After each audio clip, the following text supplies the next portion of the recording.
नमस्कार दोस्तों, हिमाचल अलर्ट की अपडेट में आपका हार्दिक स्वागत है। दोस्तों, हम बात करने वाले हैं हिमाचल प्रदेश के विभाग में मल्टी टास्क वर्कर भर्ती प्रक्रिया पर रोक, 8,000 पदों की भर्ती प्रक्रिया लटकी। Himachal Pradesh multi task worker भर्ती प्रक्रिया की पॉलिसी में होगा बड़ा बदलाव।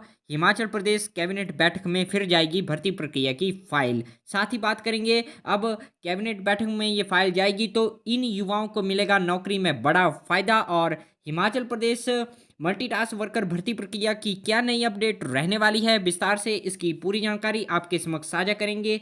अगर आप पहली बार हमारे चैनल पर विजिट कर रहे हैं तो प्लीज़ चैनल को सब्सक्राइब एंड बेल आइकन जरूर प्रेस करें, ताकि हिमाचल प्रदेश की अपडेट जो है आपको टाइम टू टाइम हमारे चैनल के थ्रू मिलती रहे।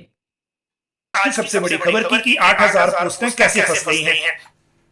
हिमाचल में आपको भी पता है, हमें भी पता है, 8,000 भर्तियां जो थी वो मल्टीटास्क वर्कर में हो रही हैं। और इन भर्तियों के लिए जो प्रोसेस है वो इलेक्शन के एकदम बाद जल्दी शुरू होना था, क्योंकि जो स्कीम है, जो पॉलिसी है वो नोटिफाई हो गई है। और पॉलिसी नोटिफिकेशन के बाद इनमें सिर्फ अब ये होना था कि जो कैबिनेट से जो जिन्होंने जमीन दान की है स्कूलों के लिए, उन फैमिलीज को एक्स्ट्रा नंबर देने के लिए जो व्यवस्था कैबिनेट ने करनी थी, क्योंकि अभी जो नंबर इसमें व्यवस्था की गई है उनको बढ़ाया जाना था, तो वो कैबिनेट में मामला जाना था। जैसे ही कोड ऑफ कंडक्ट खत्म होने के बाद पहली कैबिनेट होनी थी, उसमें ये केस लगना था। लेकिन अब ये 8,000 पोस्टों पे जो भर्तियां हैं ये एक तरह से फंस गई हैं। और उसकी वजह ये है कि जो पंचायत सेक्रेटरी हैं उन्होंने इनकार कर दिया है कि वो स्कूल से घर की जो आवेदक है, जो उसके घर की दूरी, उसको नापने वाला सर्टिफिकेट नहीं देंगे। इस सर्टिफिकेट की वैल्यू सबसे ज्यादा है। उसकी वजह क्या है वो आपको बताएंगे। अभी ये केस इसलिए उलझा है क्योंकि जब स्कीम सबसे पहले पॉलिसी नोटिफाई की गई थी मल्टीटास्क भर्ती की, एग्जैक्टली है पार्ट टाइम मल्टीटास्क वर्कर, ये होंगे अंशकालीन जलवाकों की जगह, जिनको डाइंग कार्डर में डाल दिया गया है। और हर स्कूल में होंगे जहां जलवाहक नहीं है। लेकिन इस पोस्ट के लिए जो पॉलिसी बनाई गई, उस पॉलिसी में ये रखा गया शुरू में कि जो पटवारी हैं वो सर्टिफिकेट देंगे कि स्कूल से आवेदक की दूरी कितनी है। बेसिकली जो पॉलिसी है उसके मुताबिक ये है कि जिस स्कूल में मल्टीटास्क वर्कर भर्ती किया जाना है, उस स्कूल का ही आवेदक होगा जो या तो गरीब होगा, या विधवा होगी, सिंगल लेडी होगी, या अपंग होगा, या फिर जिसने स्कूल के लिए जमीन दान की हो। इस तरह के कैंडिडेट होंगे। और इसमें जो जिसका घर स्कूल से सबसे नजदीक होगा उसको ज्यादा नंबर मिलेंगे, जिसका थोड़ा दूर होगा उसको कम नंबर मिलेंगे। इसीलिए जो सर्टिफिकेट है वो सबसे पहले पॉलिसी में कहा गया कि जो इस सर्टिफिकेट को वैलिडेट करेगा, जारी करेगा, वो होगा पटवारी।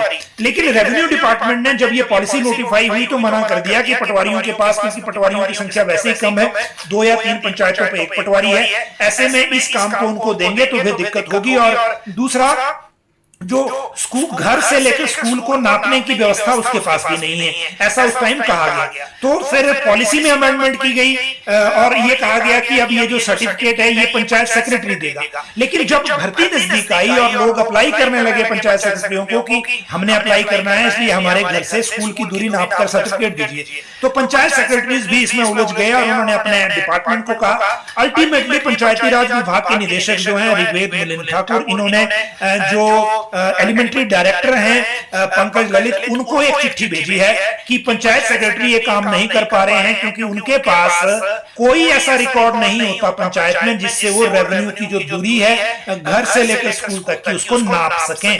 असली वजह यह है कि इस केस में, क्योंकि जब इस सर्टिफिकेट के आधार पर नंबर मिल रहे हैं और उन नंबरों के आधार पर नौकरी मिलनी है, तो इस सर्टिफिकेट को अगर कोर्ट में कहीं चैलेंज हुआ बाद में कि किसी ने ये कहा कि मुझे इसमें इग्नोर किया और कोर्ट में ये केस चैलेंज हुआ, तो फिर सभी को लग रहा है कि हम कोर्ट में उलझ जाएंगे।